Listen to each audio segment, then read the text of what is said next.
Nature's wealth, good for your health.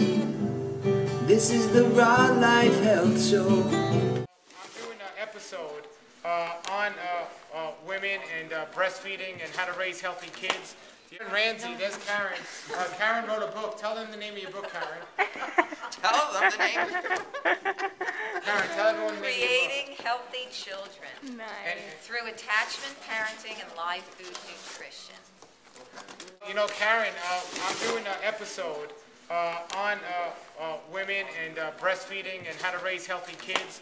Do you have any suggestions for women with children on how to raise them on a raw food diet that you could share with them?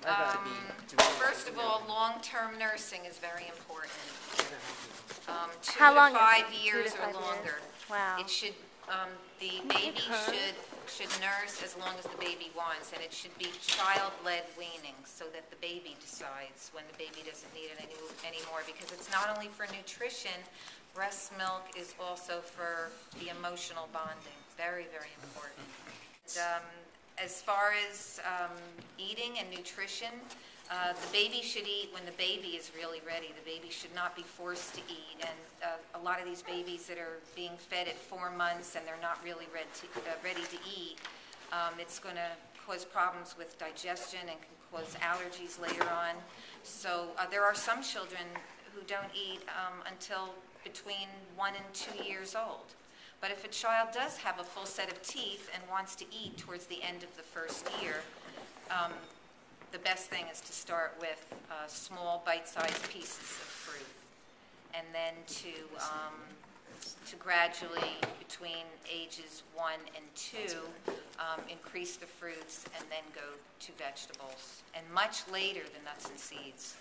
The nuts and seeds are very hard to digest, and that's why so many children have nut allergies, because they're fed on nuts way too young. So not until age 3.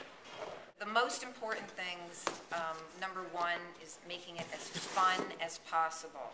And one of the things that I did that was the most successful with my children, which kept them eating healthfully on raw foods for many years, was playing raw food restaurant.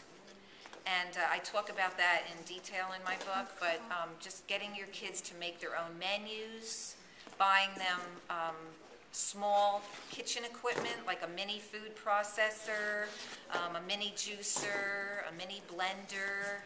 There's so many of them out on the market, and I refer to different companies in my book, and a lot of the well-known raw food websites like paulsrawlife.com has some of those equipment.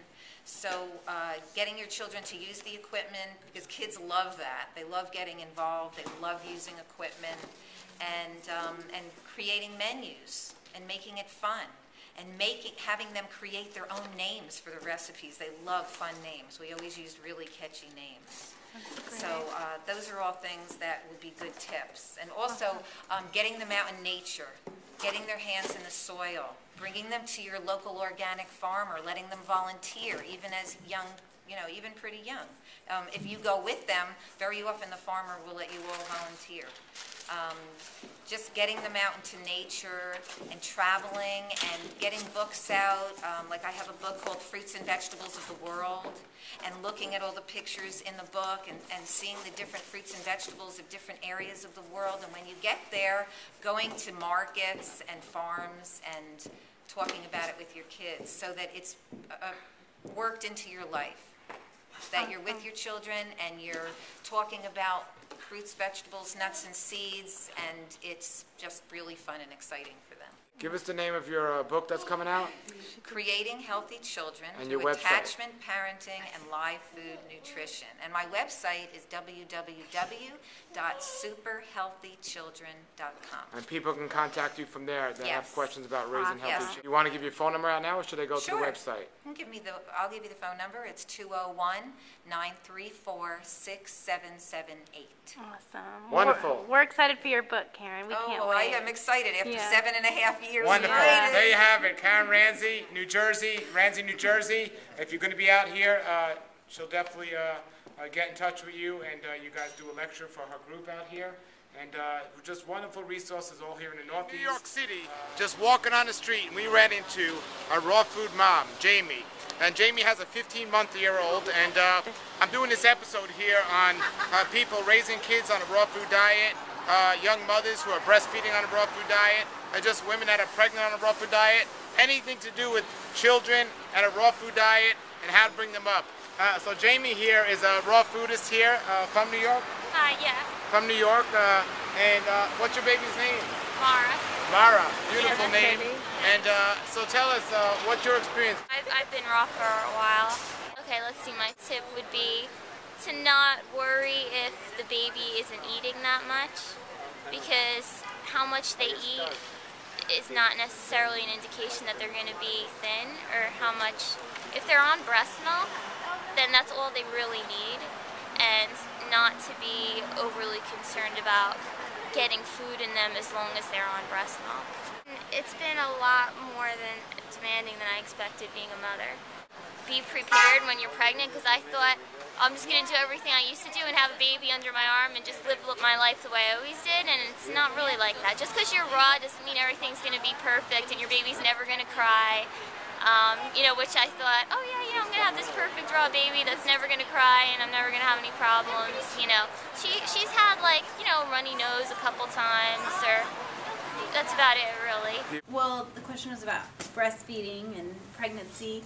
And I know for me, when I was pregnant, I didn't really feel a big difference, like hungry-wise. You know, everyone says, oh, you're eating for 2, you need to eat more. But I really ate the same amount. And I know the daylight diet was easy for me.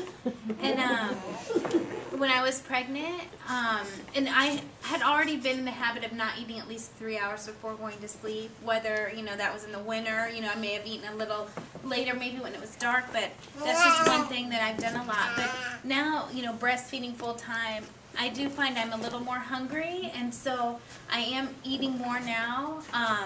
But I think if you're, you know, just drinking a lot of water and things like that, you know, you can listen to your body, and but you definitely don't have to eat at night. So, I mean, I know I'm trying to transition now, you know, with daylight savings and all that. It's like getting darker a little bit earlier, so I have eaten at night a little bit now just because I haven't gotten it in during the day. But I know if I can plan it well enough and eat the right foods during the day, then at night I can maybe have some tea and just enough water, and I'll be fine. So I think if you just make sure, you know, and plan, and sometimes it's hard when you're a mom too, I'm sure, with lots of kids, but you just try to, you know, fit it in during the day, and I think you'll be fine. As parents, we're supposed to learn the right way. We're teaching them, and they are not supposed to control us.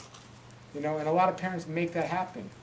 You know, parents say, oh, I'm going to feed my kids healthy. The kid starts crying, and all of a sudden they'll give them something unhealthy just to keep them quiet. Or you know, the parent, you know, we have to be strong as parents. It's very important. And we have to teach them from a young age. And we have to teach them how to make this happen. And I see too many in the young kids today are so disrespectful. I saw one lady said, well, the kid goes, if somebody told me this story once. The kid said, and this is a great example of how a mother should be. The kid said, there's a single mother, and she told her kids, you know, she used to give them snacks all the time, but then she decided she was going to move to a community where they didn't do that. So she told the kids, she goes, look, we're going to move to a community, we're not going to be able to just snack all the time, we're going to have our set eating time. The kids have the nerve to say, well, we're going to go on a strike, and we're not going to eat. Okay. So instead of doing like most parents would do and getting nervous, oh no, I'll get you whatever you, the mother said, well, go on strike, then don't eat. She knew that eventually they'd eat. So the kids, so the first meal they missed, they didn't eat, you know, and then by the second meal they were looking at by the end of the second meal they were out there, they were eating and everything else. They were like, yes, Mama, we'll follow this and everything else. You know, so we got to be strong, wise and strong. But we can't let them control us and everything else. And it's a big problem today, especially with diet. You know, so set that example for your family and your children. Set that example, you know, and you know, people used to say everything from sleep schedule to everything. People used to say, oh, well, wait till you have kids and you'll see. Well, now I have a kid and I'm seeing. And I'm saying we got to be strong parents. You know, it's very important. Have a great raw life. This is the Raw Life Health Show. Raw Life. Brighten up your life.